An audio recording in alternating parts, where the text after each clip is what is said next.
Olá, queridos, eu cumprimento a todos mais uma vez com a paz do nosso Senhor e Salvador Jesus Cristo. Estamos aqui para darmos continuidade com os nossos subsídios da nossa EBD, Escola Bíblica Dominical, que se realiza todos os domingos, às 8h30 da manhã, na nossa Igreja Evangélica, Assembleia de Deus, Ministério do Belém, na Rua Cuiabá, 146. Você é o nosso convidado a estar conosco presencialmente em nossa sede, com o nosso pastor presidente, pastor Edivanir Alves da Cruz, e também nós temos ali na nossa congregação, na Avenida dos Ipês, 1117, todos os domingos, às 8h30 da manhã. Você também é o nosso convidado, se deseja participar conosco todos juntos. E a escola bíblica precisa ser presencial. Isso aqui é apenas um aperitivo, um subsídio que nós ajudamos os professores e as professoras. Nós tivemos a lição passada, a lição de número 6, pais zelosos e filhos rebeldes. Nós estamos estudando nesse trimestre sobre relacionamentos em família e pegando alguns casos de família, superando desafios e problemas com exemplos da palavra de Deus. E a semana passada nós estivemos o exemplo de Sansão. Sansão teve pais que foram fiéis a Deus, temente a Deus, que buscava fazer a vontade de Deus. E ensinou o seu filho, só que quando ele cresceu por si mesmo, pelo seu livre-arbítrio, Sansão se deixou levar pelas obras da carne. Sansão resolveu confiar na carne, confiar em si mesmo e deixou de confiar no Senhor. Sansão achava que a força que ele tinha era a força dele mesmo, por causa da sua capacidade. Não, mas a força de Sansão é porque ele tinha o Espírito de Deus. É porque ele tinha a presença de Deus, a qual o Espírito vinha sobre ele e se apossava dele. Mas Sansão se deixou levar e virou chacota dos inimigos. Sansão brincou com as coisas santas, brincou com as coisas de Deus. E com isso, não podemos seguir o exemplo de Sansão. Apesar que no final, ele clama ao Senhor e se arrepende. Mostra, que ele tem um arrependimento e ele mata mais inimigos na sua morte do que em vida. Porém, não podemos seguir este caminho que Sansão seguiu. Sabemos que nós temos 3 inimigos, a carne, o mundo e o diabo. Esses 3 inimigos nós precisamos vencer a cada dia. Então veja que os pais, eles têm a responsabilidade de educar, mas não de salvar os filhos. Então é isso que nós vamos aprender na vida de Sansão. Então, o que nós vamos entender, queridos, hoje nós vamos estudar sobre a lição 7, o relacionamento entre nora e sogra. Veja bem, queridos, aprendemos a lição passada sobre os pais de Sansão, que deu exemplo, e foi também no período do juízo, que muitos pais dizem, faça o que eu mando, mas não faz o que eu faço. Não, os pais de Sansão deram exemplo, mas ele seguiu outro caminho. E hoje vamos falar agora sobre o relacionamento entre nora e sogra.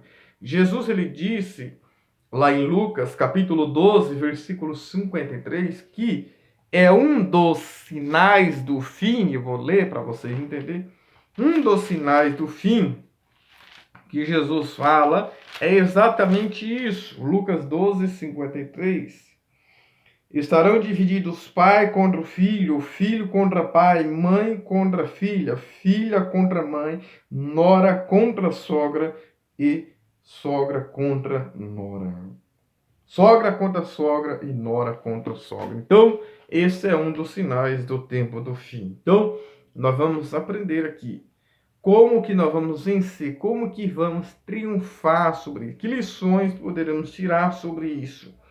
Porque o texto ora diz, disse porém Ruth, não me inste para que te deixe me afaste de ti, porque aonde que fores, irei eu, e onde quer que pousares à noite, ali pousarei eu. O teu povo é o teu povo, o teu Deus é o meu Deus. Ruth 1,16. Então, com essa palavra de Ruth, ela está dizendo assim, o teu povo é o teu povo, eu quero fazer parte do povo de Deus. Eu quero se converter ao Senhor. e o teu Deus é o meu Deus. Verdade prática. A fé cristã exalta o amor familiar e, mais especificamente, o respeito e a honra entre nora e sogra, e bem como genro e sogro. Então, nós vamos entender aqui a nossa leitura em graça, está em Ruth 1, do 1 ao 5, e o versículo 8, e do 12 ao 14. Muito bem, queridos. Os objetivos da nossa lição é apresentar o contexto de crise socioeconômica na Judéia, somando ao drama familiar causado pelo luto de Noemi e Ruth. Tópico 2. Identificar que a união de fé entre nora e sogra foram cruciais para a superação das adversidades.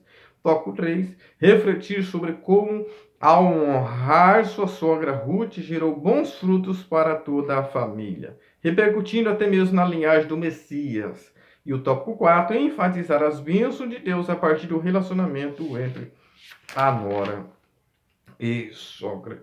Então, queridos, essa história de Ruth, que provavelmente foi escrito por Samuel após esse período dos juízes. O período dos juízes, lá em Juízes 21, verso 25, encerra assim dizendo que cada um fazia o que parecia bom aos seus olhos. Não havia rei em Israel, cada um fazia o que parecia bom aos seus olhos, mas não diante dos olhos de Deus. Ou seja, não havia rei em Israel. Ou seja, as pessoas não tinham alguém sobre eles, não tinham governante sobre eles, e eles entravam por esse caminho de achar que está fazendo bem e não estava, achar que estava servindo e não estava. É o período do egoísmo, período de juízo é o período da apostasia, né? E é nesse tempo que vai entrar o período também de Ruth. Nós vamos ver aqui, queridos, que Elimeleque significa Deus é o meu rei. Deus é o meu rei significa Deus é meu rei, ou seja, mas ele deixou de ter Deus como seu rei. Por quê? Nós vamos entender aqui que o nosso tópico 1, a crise econômica na terra da Judéia, a escassez que provocou fome na casa de pão. Porque ele estava onde? Estava em Belém. Belém significa casa de pão. Veja, queridos, a casa de pão estava sem pão, não tinha alimento. Mas por que veio isso? Por causa do pecado, por causa da desobediência do povo. Porque lá em Levítico 26, de 18 ao 20, nós vamos entender isso. A fome que Deus enviar é por causa dos pecados do povo. E Deus falou isso inúmeras vezes no período da lei. A fome vai vir. Por que vai vir a fome? Porque o povo desobedeceu. O povo deixou de servir ao Senhor. Então vem o lugar que é para ter pão não tem. E Elimeleque então foi para ficar em Moabe.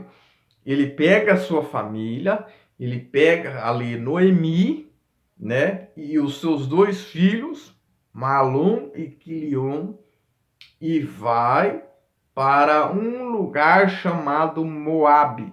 E ele ficou ali um período de 10 anos e não gerou nada ali. Não aconteceu nada ali.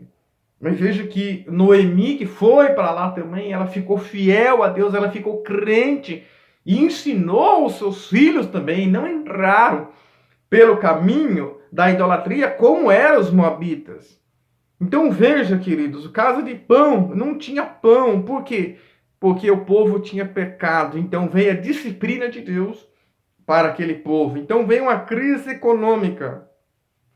Então vai Elimeleque, Noemi e os filhos, Malom e Quilion, enquanto na Judéia, né, a crise econômica obrigou eles a ir para outro lugar, Moabe.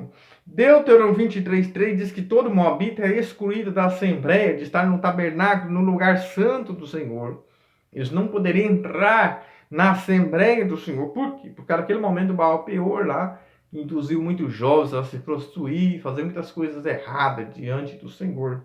Então, era um povo pagão, era um povo idólatra. E veja que Elimeleque deixou de servir a Deus. Poderia ter ficado onde ele estava, orando e buscando a vontade do Senhor, mas ele não fez isso.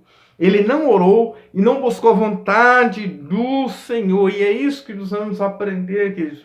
Não podemos tomar decisões precipitadas.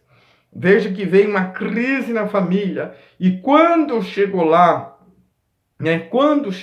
veio a morte, veio o luto, veio viuvez, ou seja, que envolveram a vida dessa família.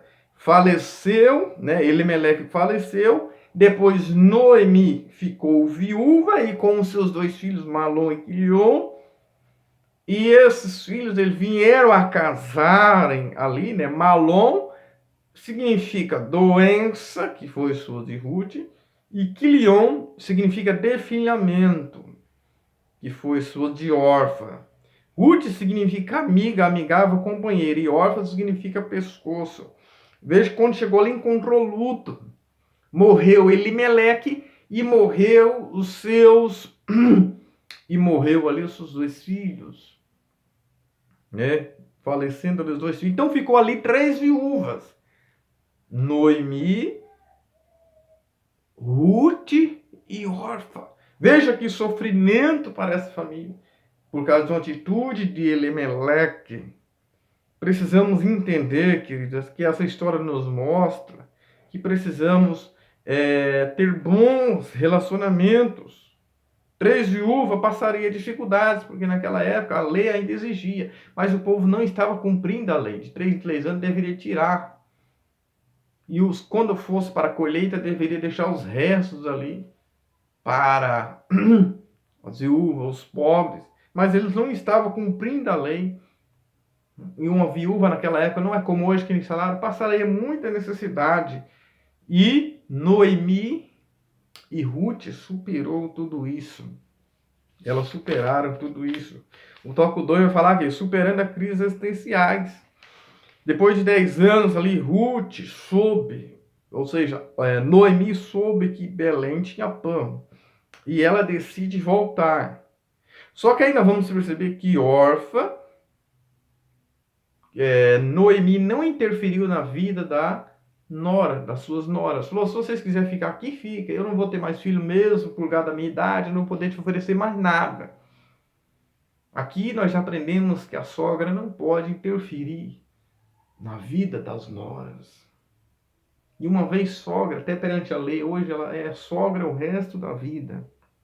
E Noemi respeitava as decisões das noras. Veja que Ruth, né, Orfa, veja que ela até beija ali. Ela beija Noemi. Com esse beijo ela está mostrando carisma. Ela está mostrando carisma, mas não caráter. E quantas pessoas, queridos, que dizem que tem carisma, te abraça e beija como Judas beijou Jesus e traiu com um beijo. Quantas pessoas que abraçam, que pegam na mão, que nos abraçam, que até muitas vezes beijam, mas tem carisma, mas não tem caráter. Deus não quer que estejamos apenas carisma, Deus quer que estejamos caráter. Veja que Orfa significa pescoço, não cabeça, pescoço. Beijou Noemi, mostrou carisma. E veja que Ruth não beijou e seguiu. E diz assim, Noemi, estou contigo, teu povo, meu Deus. Ela quis dizer assim, Ruth, eu estou com você porque der e vier. E é disso que precisamos, queridos. E é disso que precisamos. Lembrei de Absalão, furtando ali o coração do povo, abraçando, né? E veja que Noemi decide voltar à sua terra. E Ruth, na decisão de Ruth, nasceu uma amizade profunda entre a nora e a sogra. Ruth decide ficar. Romanos 8:28 diz que todas as pessoas contribuem para o bem daqueles que amam a Deus, daqueles que são chamados pelo seu decreto. Por Ruth tomar essa decisão, ela foi abençoada de uma maneira muito gloriosa. Ruth conhece o Deus de sua sogra. Veja, Ruth, queridos, ela era moabita. Eu já falei sobre os moabitas aqui, que eles eram pagãos, prostitutos, eram idólatras, pessoas que não serviam a Deus, trazendo para nossos dias, pessoas que não eram crente, mas através do testemunho de Noemi, porque a sogra precisa dar testemunho diante das noras. Paulo diz a Timóteo, falando as cartas ao Timóteo, as mulheres mais velhas, idosas, devem ensinar as mais novas, amar seus maridos, seus filhos, serem fiéis ao Senhor. E Noemi deu esse exemplo até o último instante. Ela foi fiel até o fim. Porque Ruth conhece o Deus de sua sogra, porque ela testemunhou com a sua vida, porque ela falava de Deus para ela, porque ela evangelizava a sua nora, Ruth. E ela ganhou a sua nora, conquistou o coração da sua nora.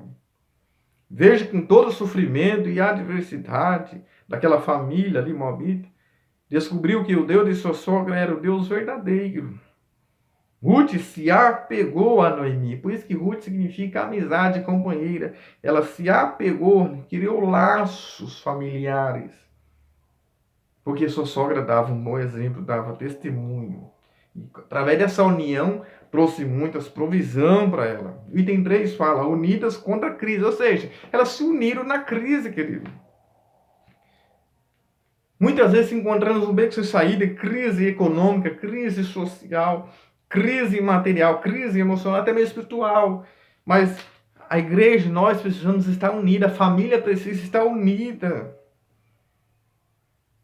Faleceu o esposo de Ruth,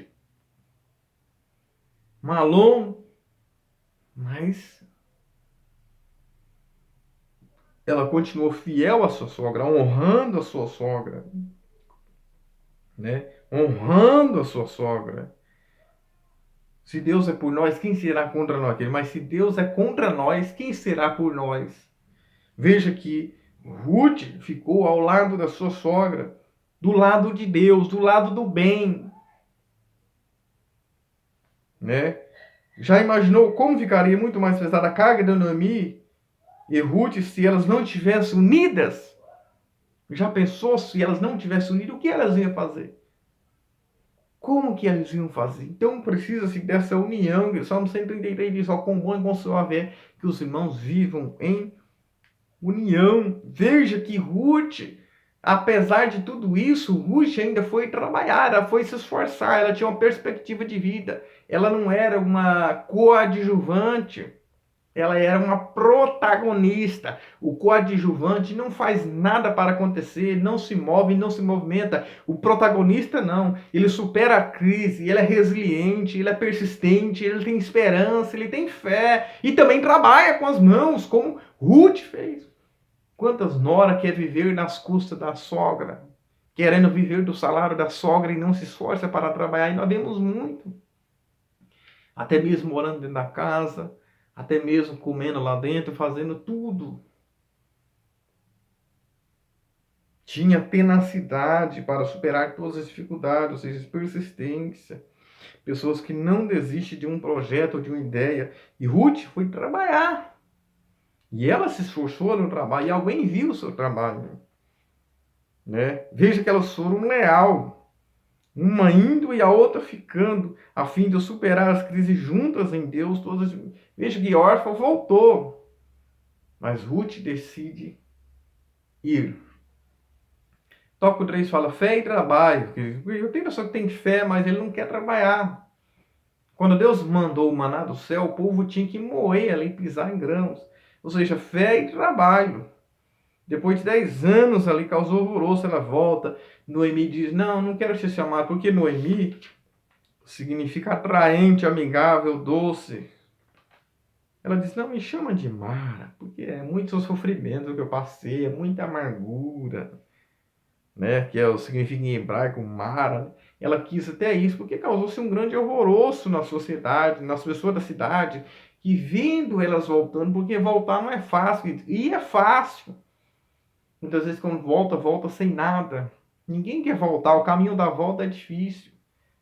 Mas Noemi superou tudo isso.